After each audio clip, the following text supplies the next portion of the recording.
Last time on Final Fantasy III, we murdered some old people to make a key. We're not going to let their deaths go to waste, so we will be going to Eureka this time, but first, of course, it's letter time. Alice, we visit a lot, technically speaking. Should I inform him of that, or what? Might not be a good idea.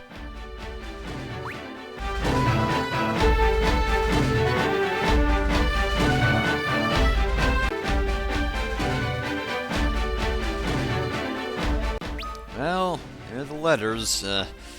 Hopefully he doesn't read too much into those, otherwise he might suspect a thing and then look out the window and notice that we've put a couple of boats out there. But yeah, anyway, I'm just going to teleport over here. Don't look at all. Avert your eyes. This is all a huge spoiler. Pretend we're not even here. Don't even pay attention to the fact that I skipped through an entire dungeon just to get here, and now that we're in the final dungeon, no, don't notice any of that. Still don't look at the screen, even though there's a cutscene. It's just a door opening. Does that sound interesting? No, it doesn't, so keep averting your eyes until we're done here. The door is technically open, but it's still there.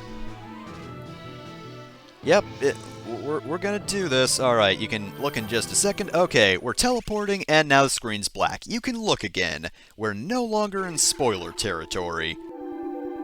Right, so this is Eureka, probably my favorite dungeon in the game. It's got a great format. I love the layout. It's pretty good. It's kind of leads you in the right direction, you know. There are different places to go, but there's not really a dead end, or you're probably not going to miss anything too huge, stuff like that. And right off the bat, we get, those are, how do I pronounce that? Heokas? These guys know the ability Lightning, and they don't have any particular weaknesses as per usual. I don't think anything in this part of the game really has an elemental weakness. That is their idea of a challenge. Just make the basic spells of a black mage completely useless. Oh yeah, by the way, all that grinding I did earlier kind of prepared me for this, and apparently everyone now has a good resistance. Hey, that's fine by me, to be honest. Alright, so I've actually kind of switched William to healing duty, and Dante's just going to attack, because at this point, his strength is actually pretty good.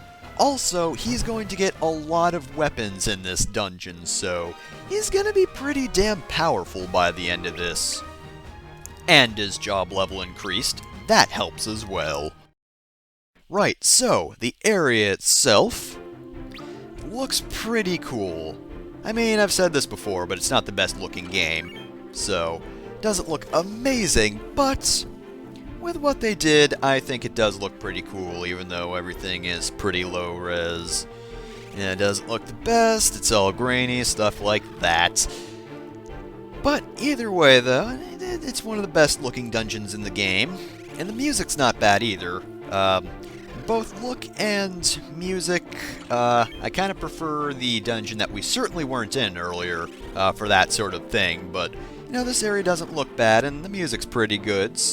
It's also unique, which is more than I can say for most dungeons. I think the latter half of this game probably has the better dungeons. The earlier ones are pretty boring, but these are actually pretty good. Of course, there is one huge thing about this area. Now, this first bit's going to be very quick. Second half, though, I'm just going to warn you now, if you notice the video length, there are going to be 6 bosses. That's why that's so long. Oh no, a ribbon! I can't believe they'd put a monster in that box with that ribbon. So, this right there is the very boringly named Ninja. So, unlike the ninja we fought earlier on, this guy actually does attack twice, in addition to that whole attacking, causing blind and poison thing. Of course, no weaknesses, and 24,000 HP, 96 attack, and 46 defense.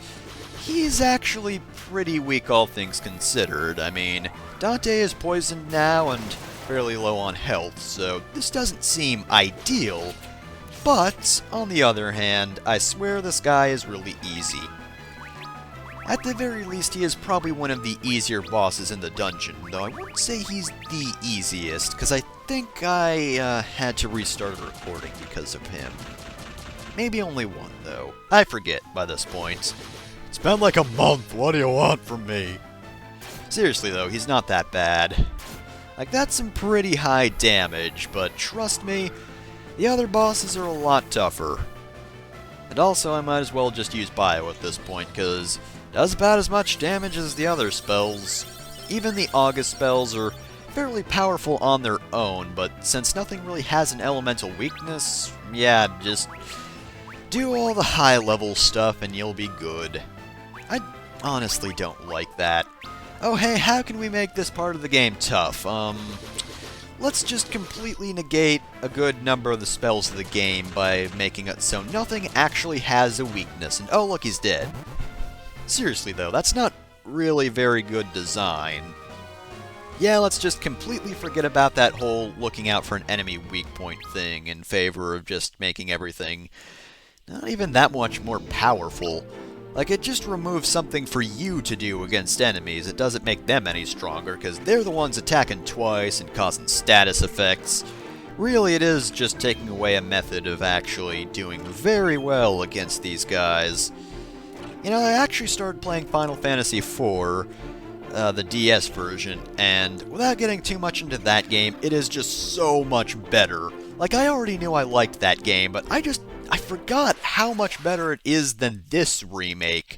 Because the original Final Fantasy IV, before I get into that, those guys are Sleipners. Sleipners? However you pronounce that. It's a Norse thing. But anyway, Odin's horse here is able to use Blizzara, Poison, and Toad for some reason. But other than that, they're not that tough of an enemy, because they've only got 7,000 HP. Does that guy have 6 legs or 8? I know I see 6 at the very least. But yeah, apparently Sleipnir is Odin's horse that has 8 legs, but I'm pretty sure I only see 6 on that thing. As I've stated many a time before, it's kind of hard to tell, everything's just so pixelated, but anyway, yeah, back to Final Fantasy IV. Did a completely different team cover that game, because Final Fantasy IV, very beloved, but well known for being very easy. Final Fantasy IV DS, actually really damn hard, but because it's legitimate difficulty. And it actually gives you advantages, unlike this game where it's like, okay, all the enemies are tough and you have basically no way whatsoever of actually taking them out unless you're completely broken, like if you're using the ninja class or something of that nature. But Final Fantasy IV, no, it gives you plenty of items, it makes abilities useful, abilities that weren't useful before, like apparently Rose's Prey command wasn't useful in earlier versions of the game, but fittingly enough, it is a blessing in the DS version, and it will really help you survive, so it's stuff like that where the game actually gives you advantages, and yet it's still really tough. And again, I am trying to connect that to this game. I'm not just trying to talk about a better Final Fantasy game. I do think, oh no, it's Hein, except he's kind of purplish now. Alright, so this guy is Eamon. 33,500 HP, 96 attack, 46 defense, and he's also got the Barrier Shift ability, in addition to Faraga, Blizzaga, Thundaga, and Protect. Now, he can have an elemental weakness, but to be honest, unless you get lucky with guessing, why would you care about that? Like, see, that probably wasn't his weakness, but it's not like I'm gonna switch to fucking Scholar at this point. Like, we have a Magus. Why would we ever use Scholar again? It is just so underpowered by this point. Which is another thing. Final Fantasy V does this better, in that even earlier classes can actually be pretty useful.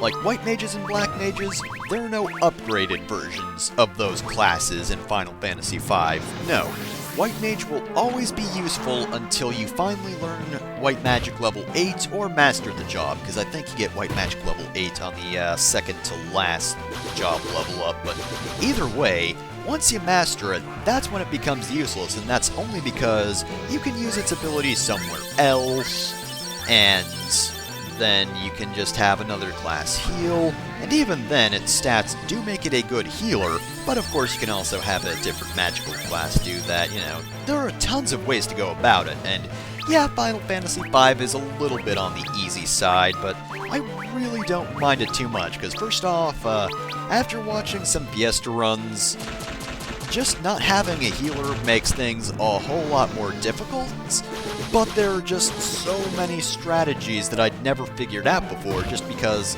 I'm the kind of guy that takes the direct route, you know? When I play Pokemon, I just go for all the same type attack bonuses and very powerful moves. So Final Fantasy V, of course, I go for healer and a bunch of classes with interesting abilities that I like, but there are different ways to go about it.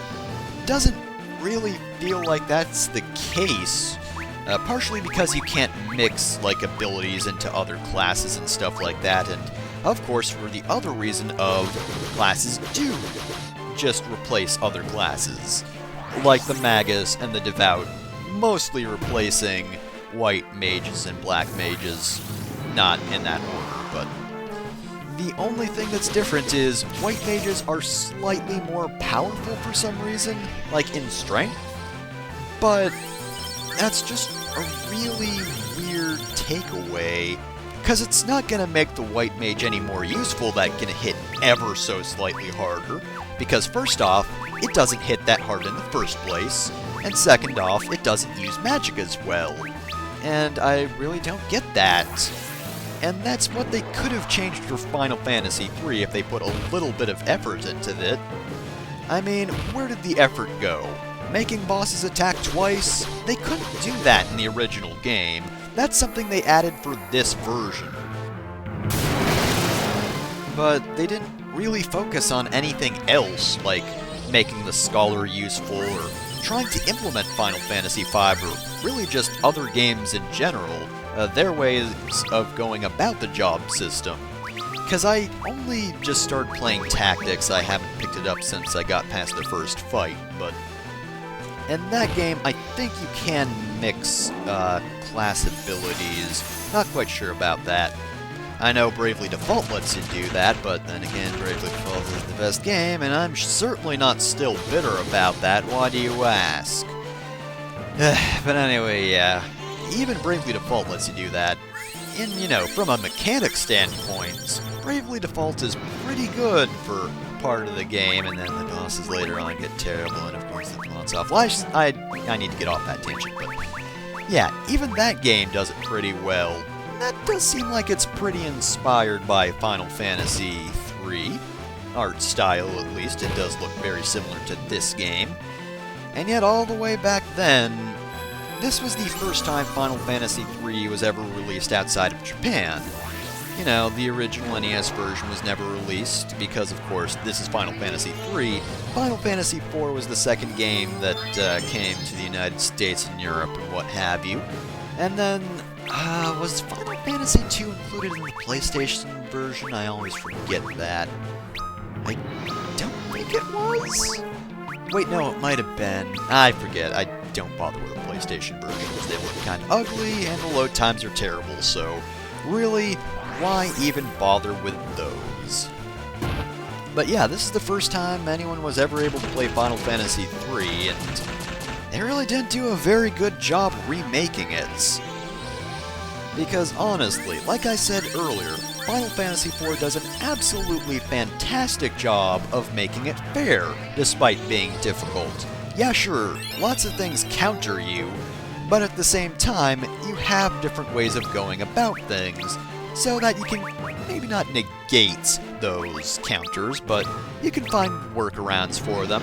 Oh yeah, and of course there's the fact that there are save points in dungeons. You know, there are no save points in dungeons in this game, oh no. There are no tents either, so you always have to go back to an inn. They decide to keep the terrible magic system rather than going to MP. And, let's see, what else? Well, honestly, the tent is one of the biggest things. Tent in save point systems. No, seriously, the save point thing is going to be terrible. Actually, no, the lack of tent is pretty bad as well, and we'll see once we get to the final dungeons why that's so bad. They didn't even bother. They were like, oh, let's make this NES difficult, but the problem is, it's less because the NES version was difficult, and more because it is outdated and kind of terrible. Like, yeah, sure, they gave certain classes abilities, and oh my god, this boss is finally dead. Yeah, you see why this is like, what is it, half an hour, 40 minutes long? I forget, I can't see the time at the moment, but seriously, that guy took forever.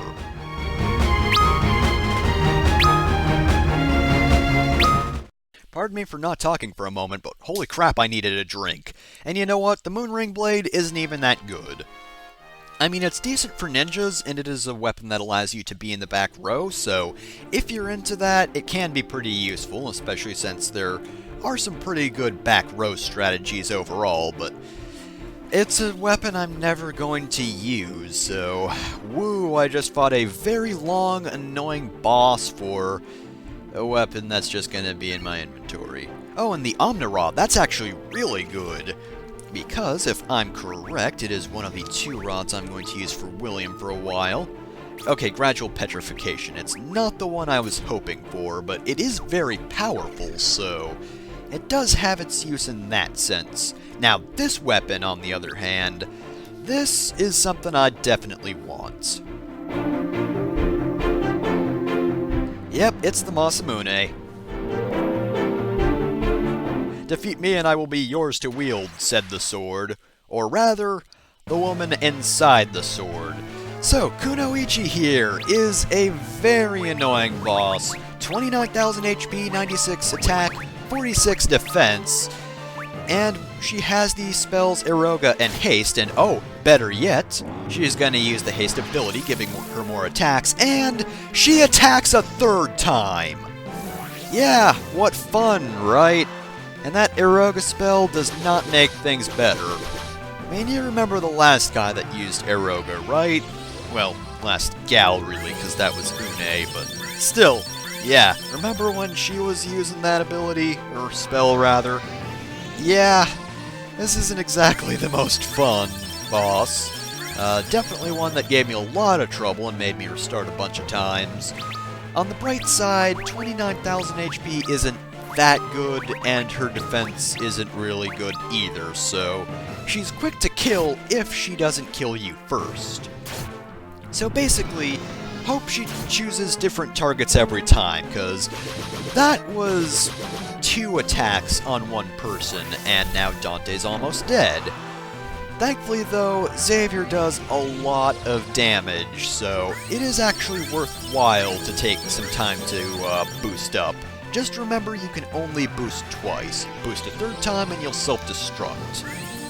Which I think does do damage, but of course, I do not want to have Xavier's HP. And yeah, basically I'm just gonna be constantly curing, because my physical characters are doing enough damage, and I really need a lot of healing to stay alive.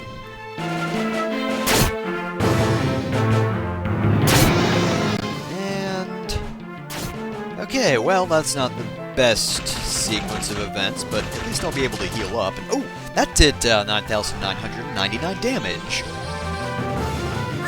I probably did that amount of damage before to something else but wasn't paying attention, but I don't think that's actually the limit of damage in this game. Now, that's the most damage the game will ever show, but I believe that's not the actual damage cap. You'll do more than that, it just won't tell you for some stupid reason, which really doesn't make sense. There are some later enemies that I do that much damage to, but they have, like, more than 10,000 HP, but I still one-hit kill them. Which is why I'm pretty sure that does more than that. I'll point it out later when that's actually applicable, because obviously I didn't kill her this time. And unfortunately, she's still not dead. And that changed. Thank goodness. Like I said, she's got a lot less HP, and her defense isn't the best. Though it's actually the same as the last boss, it's just the less HP thing makes a difference, and also the fact that I don't have to deal with the dumb barrier change thing this time. I can just physical attack it. And we get the Masamune. So, if you remember from the last two games, I always give this to Dante. So despite the fact that this is one of Ayla's best weapons, still gonna go to Dante, even though he's going to get two weapons that are actually better than it in this dungeon. Nope, I'm gonna be stubborn about this, and, yeah, let's just go with that for now. And that should be good. Alright, I believe that's all there is to this floor. So we've taken out half the bosses so far, but of course it's not over with just yet. We've still got 3 more to go. One of them...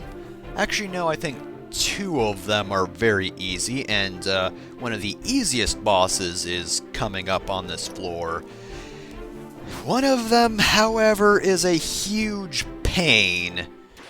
And oh boy, do I not care for it at all. And oh look, another recolor of Titan. So this guy, I believe, is Acheron, or something like that. And he is basically those bosses, Hecaton Chair and Titan. Because he can attack twice and he knows Quake. And the nice thing is, though, he only has 13,600 HP on him, rather, not damage. I'm gonna be doing that much damage to him, and probably more, because when don't you overkill things in this game? Kinda hard not to, really. Now, he has gotten me close to death, but again, low HP, so this should go down this turn, right? There we go, spin around and take him down. Good job, Ayla. I do like those finisher animations. It's always nice to see that after a long battle. I mean, that wasn't a long battle, but it was still nice to see. Alright, well, let's heal up, and instead of going through that door, of course, let's just, yeah, don't want to waste too much MP. Though, to be fair, one good thing about this dungeon is, every time you beat a boss, you get a full heal, so if you're not playing on an emulator and you're not confident in your ability to live, well, maybe you should just use that extra HP and MP to leave the dungeon. Because do remember, no save points. So teleport out, save, then go back in. Because, yeah, if you die to any of these bosses, you're doing the entire dungeon over. Alright, so this guy right here is General. He's probably the easiest boss in this dungeon. I mean, I know he did a lot of damage, but that's just because he got a critical. He's got 3,400 HP, 105 attack, and 46 defense. He's also got the spells Bio, Drain, and Death. He was a lot easier in the NES version, because I don't even think he had any sort of magic at all, so he just went down very easily. Because he's also weak to physical attacks, because his defense is about as good as the other bosses. But still, I don't think I've ever lost to this guy, so yeah, he's definitely the easiest to me. His physical attack definitely means something, but not too much. Of course, he's surprisingly powerful with that magic for a guy who's supposed to be a powerhouse, but consider this, at the very least, he only attacks twice, not 3 times.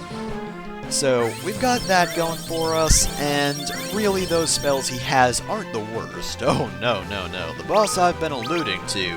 Now, that guy has some powerful spells. This guy, though, he's got nothing. I mean, come on, really, Bio? I mean, Death could potentially be bad, but thankfully that tends to miss me.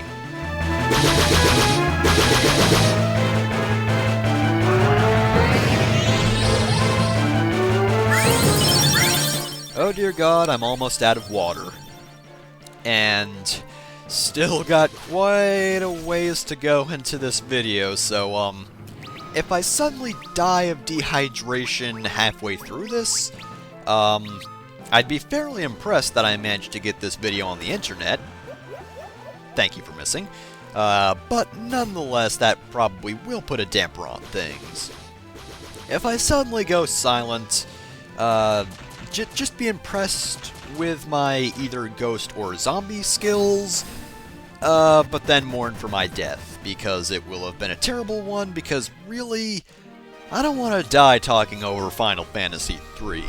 On my list of ways to die that is fairly low, not the lowest. I mean, generally there are some pretty bad ways to go that we all share as human beings. Like choking. But let's not get into that. We just picked up Excalibur, which unfortunately is not usable by ninjas, though I believe it was able to be used by ninjas in the original version. And it's a lot better than the Lost Dagger, so now I'm wielding the Masamune and Excalibur. Yeah, I think it's safe to say that Dante is some kind of powerhouse. That being said, though, I definitely want to veer off right first, because my least favorite boss in the dungeon is over there. And right here we have Ragnarok. Yep, yet another reoccurring weapon in the series, and a very powerful one as well. And it's being defended by this guy, who has put up his dukes. He is so ready to go. This is Guardian. He is the other fairly easy boss of the dungeon, though I think one run I did have trouble with him. 33,700 HP, 107 attack, and, surprise surprise, 46 defense. And it should go without saying, but like everything else in the dungeon, other than Aemon, he has no elemental weakness. He's also got the spells Reflect, Quake, and Tornado. Also, he might petrify you with his attacks if you're not wearing ribbons. So basically, don't use magic on him and you're fine, because you never know when he's going to put that Reflect up. Of course, Quake is a pretty powerful spell, and Tornado is very dangerous if it actually works, because that'll actually take you to low health.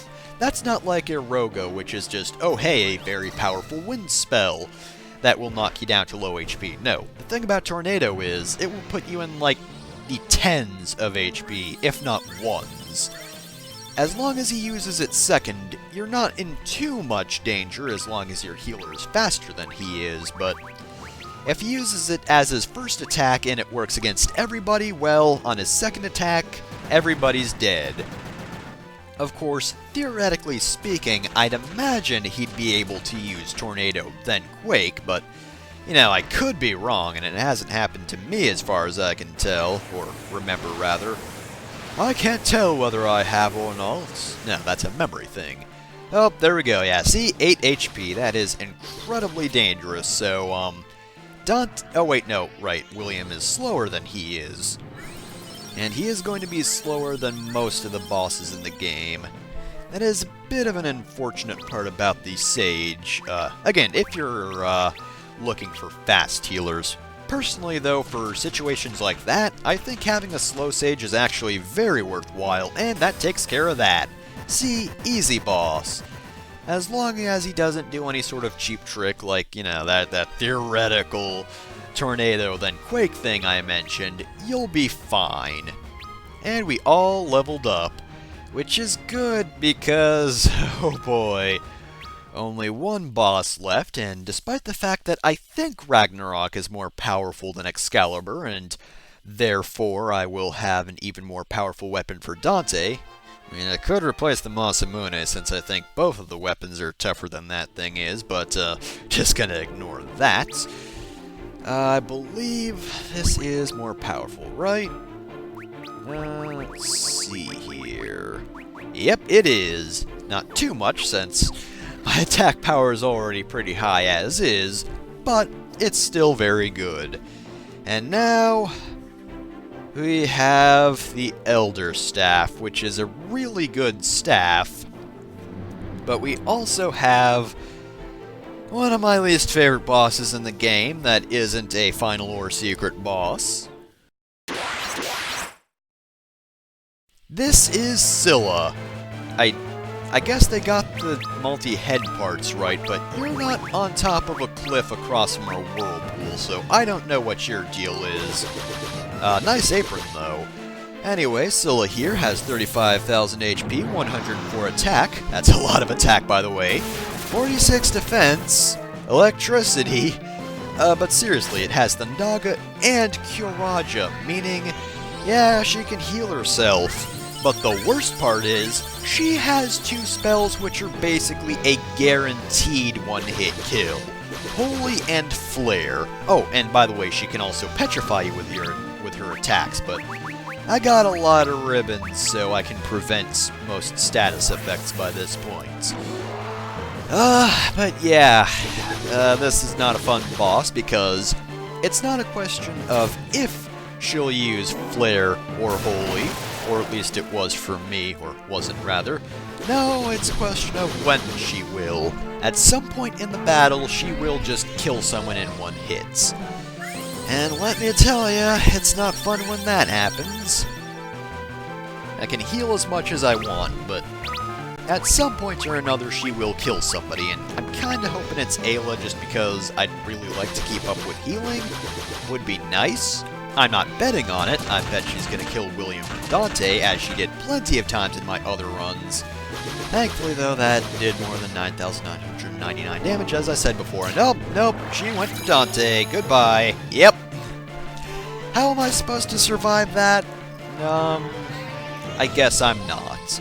I guess there is just a boss that can kill a character in one hit without a death spell. So yeah, no chance to actually fail unless you have Shell or Reflect up. To be fair, those probably would be pretty useful, but against one boss, you can kind of see why I don't really have those spells available. Because again, this is like the first boss I would ever need Reflect or Shell for. Other times though, oh, Lazog on everyone, right? Yep, the AI just knew that I was gonna get Dante back up, and he's down again. Oh boy, what fun. Yeah. Oh yeah, by the way, so that I can do something else other than groaning about the boss for a little while, remember how I said you didn't get Ninja and Sage from the crystal itself and the NES version? Well, guess where you got it in the NES version? That's right, Eureka! And you'll want to know what boss you got it from? Yeah, right, this one. Thankfully, she decided to be stupid and cast Thundaga on the person who has the most resistance, though to be fair, still did a lot of damage. But nonetheless, I was able to survive it, and now Dante is actually up. So as long as she doesn't use Flare or Holy again, we're good to go. Let's hope we can finish this off this round, because I just jinxed myself. Critical, and finish. And Scylla goes down. Thank you so much for being dead. That was the best gift you could have ever given me. Other than that Elder Staff, of course. So, you want to know what that Elder Staff does? Remember the healing staff from Final Fantasy I that was incredibly broken? Unfortunately, this isn't that level of broken because you can only cast some healing magic on one person at a time. On the other hand, it casts Cura, so you can fully heal one person at a time.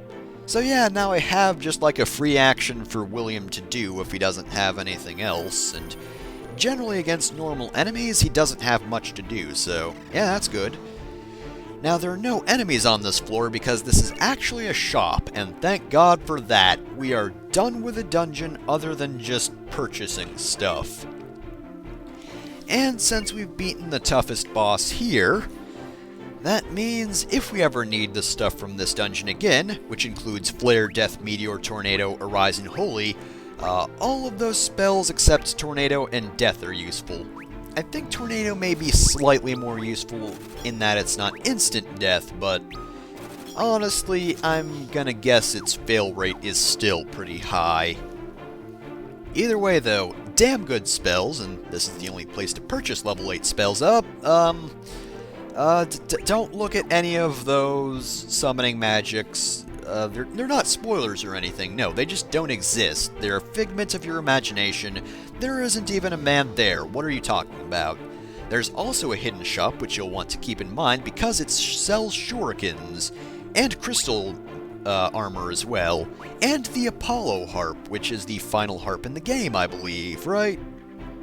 Yeah, actually no, the shell one was the Oh wait, no, yeah, I'm wrong, of course. The shell harp comes from someone else entirely, so I don't know what I was thinking of. But yeah, you want to keep this place in mind. Not so much for the crystal armor, because once you get one set, you should be fine, unless you have a party of all characters who need that sort of protection, or can use it rather. If you can use it, then yeah, use it, but it's mostly for the shurikens, which are very useful for throwing. They've got an attack power of 200, so yeah, they're damn good. Anyway, that's Eureka.